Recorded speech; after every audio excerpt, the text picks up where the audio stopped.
ఈ శ్రేష్టమైన ఉదయకాలంనకు ఏర్పాటు చేయబడిన దేవుని వాక్యాన్ని మనం చదువుకుందాం. రెండవ రాజుల గ్రంథము 22వ అధ్యాయము 19వ వాక్యాన్ని మనం చదువుదాం. రెండవ రాజులు 22వ అధ్యాయము 19వ వాక్యం. ఇశ్రాయేలు దేవుడైన యెహోవా సెలవిచ్చినది ఏమనగా, ఈ స్థలము పాడగుననియు దాని కాపురస్తులు దూషణాస్పదులగుదరనియు నేను చెప్పిన మాటలు నీవు ఆలకించి మెత్తని మనస్సు కలిగి యెహోవా సన్నిధిని దీనత్వం ధరించి నీ బట్టలు చింపుకొని నా సన్నిధిని కన్నీళ్లు రాల్చితివి గనుక నీవు చేయు మనవిని నేను అంగీకరించి ఉన్నాను. దేవుని నామానికి మహిమ కలుగును గాక. మరి ఈ సమయంలో మనము గమనించినట్లయితే దేవుడు మరి యోషియా అనేటువంటి రాజు యొక్క మనవిని దేవుడు ఆలకిస్తున్నాడని మనం చూస్తున్నాం. కాబట్టి ఇక్కడ వాక్యం సెలవిస్తుంది, నా సన్నిధిని కన్నీళ్లు రాల్చితివి కనుక నీవు చేయు మనవిని నేను అంగీకరించి ఉన్నాను. దేవుని నామానికి మహిమ కలుగును గాక. కన్నీటి ప్రార్థన యొక్క బలము చాలా గొప్పది. మరి దేవుడు ఇక్కడ చెప్తున్నాడు, నీవు రాజువైనా కూడా నా సన్నిధిలో నువ్వు కన్నీళ్లు రాల్స్తున్నావు, కన్నీటితో నువ్వు ప్రార్థన చేస్తున్నావు కనుక నేను నీ మనవి అంగీకరిస్తున్నాను. నువ్వు ఏమైతే కోరుకుంటున్నావో అది నేను నీకు అనుగ్రహిస్తున్నానని చెప్తున్నాడు. దేవుని నామానికి మహిమ కలుగును గాక. మన జీవితంలో అనేక సార్లు మన ప్రార్థనలకు జవాబు రానప్పుడు మనము చేయగలిగిన దేవుని హృదయాన్ని కదిలింపచేసే ప్రార్థన కన్నీటి ప్రార్థన దేవుని హృదయాన్ని తాకగలదు. కన్నీటి ప్రార్థన దేవుని ఎదు నుంచి బలమైన జవాబులు తీసుకురాగలదు. మరి కన్నీటితో ప్రార్థించేవాడు అతను హృదయపూర్వకంగా ప్రార్థన చేయగలడు. మరి దేవుని వాక్యం చెప్తుంది, కీర్తనలు 145వ కీర్తన 19వ వచనాన్ని మనం చదువుదాం. 145వ కీర్తన 18వ వచనం. తనకు మొరపెట్టు వారికి అందరికీ, తనకు నిజముగా మొరపెట్టు వారందరికీ యెహోవా సమీపముగా ఉన్నాడు. దేవుని నామానికి మహిమ కలుగును గాక. చూడండి, నిజమైన మొరపెట్టు వారందరికీ దేవుడు సమీపంగా ఉన్నాడట. నిజమైన మొర మరి నిజమైనటువంటి పరిస్థితిని, శోధనను, సమస్యను ఎదుర్కొంటున్నప్పుడు అతని హృదయ అంతరంగముల్లో నుంచి వస్తుంది. అతని హృదయ అంతరంగముల్లో నుంచి వచ్చే ఈ యొక్క మొర దేవుడు చెప్తున్నాడు, అది నిజమైన మొర, నిజముగా మొరపెట్టుట. దేవుని నామానికి మహిమ కలుగును గాక. ఎన్నిసార్లు మనము నిజముగా మొరపెట్టున్నాం? నిజమైన హృదయపూర్వకమైన ప్రార్థన ఎన్నిసార్లు చేశాం? చాలాసార్లు మన ప్రార్థనలు ఎట్టుంటాయంటే, మరి నీ చిత్తమైతే చెయ్యి ప్రభువా, నీకు ఇష్టమైతే చెయ్యి ప్రభువా, ప్రార్థన చేసినాను, మరి దేవుడు వింటే ఇస్తాడు, వినకపోతే ఆయన చిత్తం అనేది చాలా సులువుగా మనం చెప్పేస్తుంటాం. దేవుని చిత్తాన్ని కూడా మార్చగలిగినటువంటిది కన్నీటి ప్రార్థన. దేవుడు మరి చేస్తానన్నటువంటి విరోధ క్రియలను కూడా మార్చివేయగలిగినది కన్నీటి ప్రార్థన. హృదయపూర్వకంగా దేవుని సన్నిధిలో కూర్చొని నువ్వు ఎప్పుడైతే కన్నీరు కార్చగలవో ఆ ప్రార్థనను దేవుడు ఆలకించి నిశ్చయంగా నీకు జవాబు అనుగ్రహించుటకు ఆయన శక్తిమంతుడైన దేవుడు. హల్లెలూయా. ఈ దినం నువ్వు ఏ పరిస్థితిని, ఏ సమస్యను, ఏ ఇబ్బందిని నువ్వు ఎదుర్కొంటున్నా కూడా హృదయపూర్వకమైన మొరపెట్టండి. హృదయపూర్వకంగా ప్రార్థన చేయండి. హృదయపూర్వకంగా దేవుని సన్నిధిలో మొరపెట్టండి. దేవుడు అటువంటి వారికి నిశ్చయంగా సమీపముగా ఉండే దేవుడు అని వాక్యం చెప్తుంది. మరి హెబ్రీయులకు రాసిన పత్రిక 5వ అధ్యాయము హెబ్రీయులకు రాసిన పత్రిక 5వ అధ్యాయము 7వ వచనంలో యేసు ప్రభు యొక్క ప్రార్థనా జీవితం గురించి ఇక్కడ రాయబడి ఉంటుంది. యేసు ప్రభు ఎటువంటి ప్రార్థన చేశాడు? శరీరధారి అయి ఉన్న దినములలో మహారోదనంతోనూ కన్నీళ్లతోనూ తను మరణం నుండి రక్షింపగలవానికి ప్రార్థనలను యాచనలను సమర్పించి భయభక్తులు కలిగి ఉన్నందున ఆయన అంగీకరింపబడెను అంటుంది దేవుని వాక్యం. కాబట్టి శరీరధారిగా ఉన్న దినాల్లో యేసు ప్రభు సంతోషంగా జీవించాడు అనే దానికంటే ఆయన సమయంలో సంతోషంగా ఉన్నాడు. ప్రార్థించేటప్పుడు ఆయన ఎంతో రోదనంతో కన్నీళ్లతో ప్రార్థన చేసినాడట. యేసు ప్రభు యొక్క కన్నీటి ప్రార్థన ఎటువంటిదంటే, మరి గెత్సెమనే తోటలో ఆయన చేసిన ప్రార్థన ఆయన చెమట రక్తము వలె మారిందంటది. చెమట రక్తముగా మారేంతగా ఆయన రోధిస్తున్నాడు. మనకు చెమట రావడానికే మనము చాలాసార్లు ఇష్టపడం. అయ్యో, ఎంతసేపటికి మనం కొంచెం ఎండొచ్చినా కొంచెం వేడవుతున్నా వెంటనే ఫ్యాను, ఏసీ, ఏ కష్టం లేకుండా ఒక్క డ్రాప్ కూడా చెమట బయటపడకుండా మనం బహుజాగ్రత్తగా ఉండాలని ఆశపడుతుంటాం. దేవుని చెమట, ప్రభు అయిన యేసు యొక్క చెమట రక్తముగా మారిపోయేటట్టు ప్రార్థన చేశాడంట ఆయన. హల్లెలూయా. అట్టి ప్రార్థన, అట్టి కన్నీటి రోదన నీ జీవితంలో ఉందా? అటువంటి హృదయపూర్వకమైన ప్రార్థన నువ్వు చేస్తున్నావా? అట్టి హృదయపూర్వకమైన ప్రార్థన దేవుని హృదయాన్ని కదిలించగలదు. దేవుని హృదయాన్ని నీకు మేలుకరంగా మార్చగలదు. నీ కుటుంబంలో కార్యం చేసే విధంగా మారిపోగలదు. దేవుని నామానికి మహిమ కలుగును గాక. మరి లూకా సువార్త 7వ అధ్యాయంలో మనము గమనించినట్లయితే, లూకా సువార్త 7వ అధ్యాయంలో ఒక పేద విధవరాలు మరి వారి కుమారుడు మరణించి ఉండగా మోసుకొని వెళ్తూ ఉన్నారంట. ఆ నాయిను అనేటువంటి ప్రాంతము, మరి యేసు ప్రభు ఆ ప్రాంతానికి వచ్చినప్పుడు చనిపోయినటువంటి ఆ యొక్క ఒకే ఒక కుమారుణ్ణి మరి మోసుకొని వెళ్తూ ఉండగా వారి వెంట ఈ విధవరాలు వెళ్తూ ఉంది. యేసు ప్రభు అక్కడ ఎవరితో ఏం మాట్లాడడం లేదు, కానీ మరి ఈ యొక్క 7వ అధ్యాయము 13వ వచనంలో దేవుని వాక్యం చెప్తుంది, ప్రభువు ఆమెను చూచి ఆమె యందు కనికరపడి ఏడవద్దని ఆమెతో చెప్పి దగ్గరకు వచ్చి పాడెను ముట్టగా మోయిచున్న వారు నిలిచిరి అని దేవుని వాక్యం చెప్తుంది. హల్లెలూయా. ఆమె యొక్క కన్నీటి ప్రార్థన, మరి ఆ ఏడుస్తూ దేవుని సన్నిధిలో మొరపెట్టుకుంటూ వెళ్తుండే విషయము అక్కడ ఉన్నటువంటి జన సమూహమునకు అర్థం కాలేదు. కానీ యేసు ప్రభు మరి ఎక్కడికో ప్రయాణం చేస్తున్నటువంటి ఆయనను దేవుడు ఏం చేస్తున్నాడు? తన హృదయమును ఆ విధవరాలు యొద్దకు నడిపిస్తున్నాడు. తన హృదయము ఆ విధవరాలు కారుస్తున్నటువంటి ఆ కన్నీళ్లను జ్ఞాపకం చేయిస్తున్నాడు. ఆ విధవరాలు పెడుతున్నటువంటి మొర, ఆమె యొక్క సమస్యను గురించి కారుస్తున్నటువంటి కన్నీళ్లు యేసును అక్కడికి నడిపించాయి. యేసును అక్కడికి నడిపించి యేసు ఆమెను చేరుకొని ఆమెతో చెప్తున్నాడంట, నువ్వు ఏడవలసిన అవసరం లేదు, ఏడవద్దు. హల్లెలూయా. దేవుని నామానికి మహిమ కలుగును గాక. అనేక సార్లు మన గుండె బద్దలయ్యేటటువంటి మరి వేదన మన హృదయంలో ఉంటుంది. ఆ బాధను మనం ఎవరికి చెప్పుకోలేం. మరి ఆ యొక్క బాధలో బిగ్గరగా ఏడవాలనిపిస్తుంది. దేవుని సన్నిధిలోకి మనం వెళ్ళి కన్నీరు కార్చేవారిగా ఉండాలి. దేవునితో మన వేదనంతటిని మనం తెలియపరచాలి. ఆయన సన్నిధిలో కన్నీళ్లు రాల్చినందువలన దేవుడు ఏం చేసినాడంట, అక్కడ రాజు యొక్క మొరను ఆలకించి జవాబిస్తున్నాడు. ఇక్కడ విధవరాలు కూడా ఎవరికి ఆమె యొక్క కన్నీళ్లు అర్థం కావడం లేదు, కానీ ఆమె కారుస్తున్నటువంటి ఆ కన్నీళ్లు, తన మరణించినటువంటి కుమారుని గూర్చి ఆమె పడుతున్నటువంటి వేదన యేసు ప్రభు హృదయాన్ని కదల్చగలిగింది. యేసు ప్రభు హృదయాన్ని కదల్చగలిగేటటువంటి కన్నీటి ప్రార్థన నీలో ఉన్నట్లయితే యేసే నీ యొద్దకు వచ్చేస్తాడు. యేసే నీ కుటుంబంలో ప్రవేశిస్తాడు.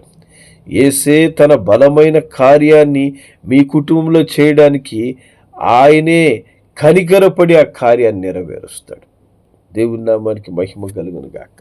మరి అక్కడ మరణించినటువంటి బిడ్డను లేపడం ఎవరి తరము కాదు, కానీ అది దేవునికి ఎంతో సామాన్యమైన పని. ఆయన మృతులను సజీవులుగా చేయువాడు. అందుకే ఆ పాడెను ముట్టి యేసుప్రభు ఏం చేస్తున్నాడంట, మరి 14వ వచనం చెప్తుంది, ఆయన చిన్నవాడ లెమ్మని నీతో చెప్పుచున్నాననగా ఆ చనిపోయిన వాడు లేచి కూర్చుండి మాట్లాడసాగెను. హల్లెలూయా. దేవుని నామానికి మహిమ కలుగును గాక. మరణించినటువంటి ఆ బిడ్డను కూడా ఒకే ఒక్క మాటతో ఆయన లేపుతున్నాడు. చిన్నవాడా లేచి కూర్చో అనగానే ఆ మాట అతనిలో జీవమును పంపించి అతను లేచి కూర్చొని మాట్లాడడం ప్రారంభించాడంట. హల్లెలూయా.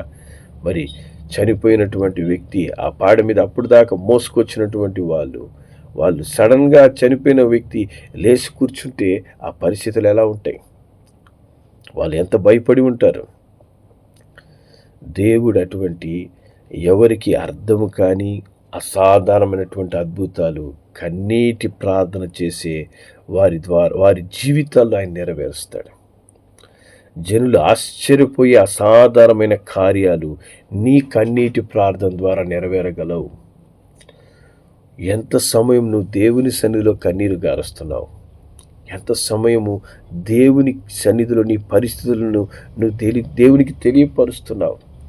మరి నీ సమస్యలన్నీ కూడా నీకు ఒక కన్నీటి ప్రార్థన అనేటువంటి దూరంలో ఉన్నాయి. హృదయపూర్వకమైన కన్నీళ్ళు ఆయన సన్నిధిలో నువ్వు కార్చి, ప్రభువా నాకు సహాయం చెయ్యి అని నువ్వు కన్నీటితో ప్రార్థించినప్పుడు దేవుడు హృదయం కదలుతుంది. దేవుడిని మొరను ఆలకిస్తాడు. దేవుడు నిశ్చయముగా నీవు అనుకొనని మార్గం నుంచి దేవుడు సహాయాన్ని నిశ్చయంగా నీకు పంపిస్తాడు. హల్లెలూయా. దేవుని నామానికి మహిమ కలుగును గాక. మత్తయి సువార్త 6వ అధ్యాయము 6వ వచనంలో దేవుని వాక్యము ఈ విధంగా చెప్తుంది, నీవు ప్రార్థన చేయనప్పుడు నీ గదిలోనికి వెళ్ళి తలుపు వేసి రహస్యమందున నీ తండ్రికి ప్రార్థన చేయము. అప్పుడు రహస్యమందు చూచి నీ తండ్రి నీకు ప్రతిఫలం ఇస్తాడు. హల్లెలూయా. మన దేవుడు ప్రతిఫలం ఇచ్చే దేవుడు. ఆయన రహస్యమందు చూసే దేవుడు. నీ హృదయంలో గూడు కట్టుకుపోయినటువంటి కన్నీటిని ఆయన చూడగలిగినవాడు. నీ హృదయంలో నుంచి వస్తున్నటువంటి ఆ కన్నీటి ప్రార్థనను దేవుడు చూస్తాడు. ఏదో అవసరమును బట్టి చేసే ప్రార్థనలకు దేవుడు జవాబు ఇవ్వడు. హృదయములో నుంచి తన్నుకుని వచ్చేటటువంటి కన్నీటి ప్రార్థనను చూసారా, అది రహస్యమందు చూసే తండ్రి, అంటే నీ హృదయాన్ని చూసే తండ్రి. ఆయన రహస్యమందు చూడడం అంటే ఏంటి? నువ్వు ఎవరికి కనపడకుండా ప్రార్థన చేసే దేవుడు చూస్తాడని కాదు. నీ హృదయంలో ఉన్న నిజమైన వేదనను దేవుడు చూస్తాడు. నీ హృదయంలో ఉన్నటువంటి నిజమైన బాధను ఆయన చూస్తాడు. దాన్ని గుర్తించి ఆ వేదనంతా తొలగిపోయే విధంగా ఒక అద్భుత కార్యాన్ని నీ కన్నీటి ప్రార్థన ద్వారా దేవుడు నెరవేరుస్తాడు. హల్లెలూయా. కాబట్టి అందుకే దేవుని వాక్యం చెప్తుంది, ప్రభువైన యేసు ఇక్కడ చెప్తున్నాడు, నువ్వు ప్రార్థన చేయనప్పుడు గదిలోనికి వెళ్ళి ప్రార్థన చేయి. అక్కడ నువ్వు కన్నీరు కార్చు. ఆయన ముందు నువ్వు కన్నీరు కార్చు. హృదయపూర్వకంగా నువ్వు కన్నీరు కారుస్తున్నట్టు ఎవరికి చూపించుకోవాల్సిన అవసరం లేదు, ఎవరికి చెప్పాల్సిన అవసరం లేదు. దేవునికి మట్టుకు అది తెలిస్తే చాలు. ఎందుకంటే నీకు కార్యం చేయగలిగిన వాడు, నీ జీవితంలో అద్భుతం చేయగలిగిన వాడు ఆయన మట్టుకే. చాలామంది మనుషుల ముందు కన్నీళ్లు గారుస్తుంటారు. మనుషులు కనబడేటట్టు గడగడ నీళ్లు గారిపోతుంటాయి. అవన్నీ కూడా దేవుని హృదయాన్ని కదల్చలేవు. దేవుడు ఆ కన్నీళ్లను చూసి మరి వారి జీవితాల్లో కార్యం చేస్తాడని కాదు. నిజముగా నీకు సమస్య ఉంటే దేవుని సన్నిధిలోనికి వచ్చి కన్నీళ్లు గార్చాలా. ఆ రాజుతో దేవుడు అంటున్నాడు, నా సన్నిధిలో నువ్వు కన్నీళ్లు గార్చావు. అక్కడిక్కడికి పోయి నువ్వు కన్నీళ్లు గార్చడం లేదు, వాళ్ళ దగ్గర వీళ్ళ దగ్గర పోయి నువ్వు తిరగడం లేదు. నా సన్నిధికి వచ్చావు. నువ్వు నా సన్నిధిలో నువ్వు కన్నీళ్లు గార్చావు గనుక నీ మనవి నేను అంగీకరిస్తున్నాను. హల్లెలూయా. దేవుని నామానికి మహిమ కలుగును గాక. ఈ సమయంలో మరి ఎక్కడ నువ్వు కన్నీళ్లు గారుస్తున్నావు? ఏ స్థలంలో నువ్వు కన్నీళ్లు గారుస్తున్నావు? ఎందుకని కన్నీళ్లు గారుస్తున్నావు? దేవుని సన్నిధిలో నీ యొక్క సమస్యకు జవాబుంది. దేవుని సన్నిధిలో నీ ప్రార్థనకు ఖచ్చితంగా బదులు దొరుకుతుంది. నువ్వు కన్నీరు కార్చేదో, ప్రార్థన చేసేదో దేవుని దగ్గర హృదయపూర్వకంగా కనుక చేసి ఉంటే ఎప్పుడో జవాబు పొందుకుని ఉండేదానివి, ఎప్పుడో జవాబు పొందుకునేవాడివి. కానీ దేవుని దగ్గర కాక అనేక సార్లు లోకంలో పరిస్థితులు బట్టి అయ్యో నాకెందుకు ఈ సమస్య వచ్చింది అంటూ కన్నీళ్ళు గారుస్తుంటారు. లోకం దగ్గర కన్నీళ్ళు గార్చద్దండి, దేవుని దగ్గర కన్నీరు గార్చండి. దేవుని దగ్గర ఒప్పుకోండి. ఒకవేళ తప్పిదం చేసినట్లయితే దేవుని దగ్గర పశ్చాత్తాపడండి. దేవా నన్ను క్షమించయ్యా, నా తప్పిదాలు, మరి నేను వేసినటువంటి తప్పటడుగులు, మరి ఒకవేళ ఈ పరిస్థితులు తీసుకుని వచ్చుంటే నన్ను క్షమించు, నన్ను పరిశుద్ధపరచు అయ్యా, నన్ను బట్టి నైనా మరి నా కుటుంబమును సరిచేయండి అయ్యా, అయ్యా ఈ ప్రార్థన ఆలకించండి అయ్యా అంటూ దేవుని సన్నిధిలో మొరపెట్టండి. దేవుడు ఆ కన్నీటి ప్రార్థనకు నిశ్చయముగా జవాబిస్తాడు. నిశ్చయముగా ఆ కన్నీళ్ళు, నీ యొక్క కన్నీళ్ళు దేవుని హృదయాన్ని కదల్చగలవు. విధవరాలు మరి ఏడ్చుతుంది. ఆమె ఏడుపుకు జవాబు ఏ మనుషుని దగ్గర దొరకలేదు. ఆ ఏడుపుకు జవాబు యేసు ప్రభు దగ్గరే దొరికింది. చనిపోయినటువంటి కుమారుడు లేచి కూర్చున్నాడు. హల్లెలూయా. దేవుని నామాన్ని మహిమ కలుగును గాక. నీ సమస్య ఎంత కఠినమైనదైనా నువ్వు దేవుని దగ్గరికి వచ్చి కన్నీరు కార్చేదాకా ఆ సమస్య నుంచి నువ్వు బయటికి రాలేవు. ఆ సమస్య నుంచి నువ్వు బయటికి రావాలంటే నీ కుటుంబ సభ్యులు మారాలి, నీ జీవితంలో పరిస్థితులు మారాలి, దేవుని కార్యాలు నీ జీవితంలో జరగాలి అంటే నువ్వు ఆయన సన్నిధికి వచ్చి కన్నీరు గార్చాలి. ఆయన సన్నిధిలో మట్టుకే నీకు విడుదల. ఆయన సన్నిధిలో నువ్వు ఎంత సమయం దొరికితే అంత సమయం నువ్వు కన్నీరు గార్చు, ప్రార్థన చెయ్యి, దేవుణ్ణి అడుగుతూనే ఉండు. ఆయన పాదాలు పట్టుకో. ఆయన కార్యం చేసేంత వరకు పాదాలు విడిచిపెట్టద్దు. మనం ఎంతకాలము ఆయన పాదాలు పట్టుకోకుండా, ఆయన హృదయపూర్వకంగా వెతకకుండా మరి పై ప్రార్థనలు చేస్తూ ఉంటాం, అంతవరకు సమస్యలు తీరవు. మన సమస్య నీ హృదయపూర్వకమైన ప్రార్థన అంత సమీపంలో ఉంది. హృదయపూర్వకమైన ప్రార్థన ఎప్పుడైతే చేస్తావో, హృదయపూర్వకంగా నీ తప్పిదాలు ఒప్పుకొని దేవుని సన్నిధిలో కన్నీరు గార్చి అయ్యా మా పరిస్థితులన్నీ మార్చండి అని ఎప్పుడైతే నువ్వు ప్రార్థన చేస్తావో ఆయన ఖచ్చితంగా బలమైన కార్యాలు చేస్తాడు. నీ పరిస్థితులన్నిట్లో ఒక విడుదల ఇస్తాడు. ఎందుకంటే ఆయన పక్షపాతి కాదు, ఒకరి జీవితాల కార్యం చేసి ఇంకొకరి జీవితాల కార్యాలు చేయకుండా ఉండడానికి. ఎటువంటి వ్యక్తి అయినా, రాజు కూడా కన్నీరు గారిస్తే ఆయన ప్రార్థన ఆలకించాడు. కాబట్టి రాజు ప్రార్థన ఆలకించినప్పుడు విధవరాలు ఎవ్వరు లేరు ఆమెకి, అటువంటి ఆమె ప్రార్థన ఆలకించినప్పుడు నీ ప్రార్థన ఎందుకు దేవుడు ఆలకించడు? మనం ఎలా ప్రార్థన చేస్తున్నాం? ఏ విధంగా దేవుని సన్నిధికి వస్తున్నాం? అవసరతను బట్టి దేవుని ఎద్దకు వస్తున్నామా? అవకాశం ఉంటే దేవుని ఎద్దకు వస్తున్నామా? హృదయపూర్వకంగా ఆయన సన్నిధిలో కన్నీరు గారుస్తున్నామా? నిజమైన మొర ఎప్పుడైతే ఉంటుందో వారి యొద్ద దేవుడు ఉంటాడు. నిజమైన మొర దగ్గరే దేవుడు సహాయకుడిగా నిలబడతాడు. కాబట్టి అట్టి నిజమైన ప్రార్థన మనం చేద్దాం. దేవుడు ఖచ్చితంగా మీ ప్రార్థనలన్నిటికీ జవాబిచ్చి మిమ్మల్ని మీ కుటుంబమును ఆశీర్వదించునుగాక. ప్రార్థన చేద్దాం. పరిశుద్ధులైన మా తండ్రి, కృపగలిగిన మా నాయన, ఇదిగో తండ్రి, మరి ఇక్కడ యోషియా రాజు నీ సన్నిధిలో కన్నీళ్లు కార్చడం మీరు చూశారు నాయన. మరి అతని మనవి మీరు అంగీకరించిన దేవుడై ఉన్నారు తండ్రి. ప్రభువా, అదేవిధంగా ఈ సమయంలో నీ బిడ్డలు ఎటువంటి సమస్యలు, ఎటువంటి ఇబ్బందుల్లో ఉన్నారో మరి తండ్రి, వాటి నుంచి బయటికి రాలేక, ఆ సమస్యల నుంచి బయటికి రాలేక మరి తండ్రి ఏ విషయాల్లో వీరు ఇబ్బంది పడుతున్నారో నాయన, వారి యొక్క కన్నీటి ప్రార్థనంత దూరంలో, హృదయపూర్వకమైన ప్రార్థనంత దూరంలో జవాబు ఎదురు చూస్తూ ఉన్నందుకు స్తోత్రం. అట్టి నిజమైన మొర, హృదయపూర్వకమైన మొర నీ బిడ్డలు చేయగలిగేందుకు సహాయం చేయండి. మరి నీ బిడ్డలు కన్నీటితో హృదయపూర్వకంగా ప్రార్థించగా నైనా మరి అద్భుతమైన జవాబు మరి యోషియా రాజుకి ఇచ్చిన ప్రభువుగా, తండ్రి విధవరాలు కొరకు ఆశ్చర్యకార్యం చేసిన దేవుడిగా నైనా తండ్రి నీ బిడ్డల యొక్క మొరలన్నీ ఆలకించి బలమైన జవాబు అనుగ్రహించి దీవించి మీరు మహిమ పొందమని యేసు నామములో ప్రార్థించి అడిగి వేడుకొచ్చున్నాను తండ్రి. ఆమేన్.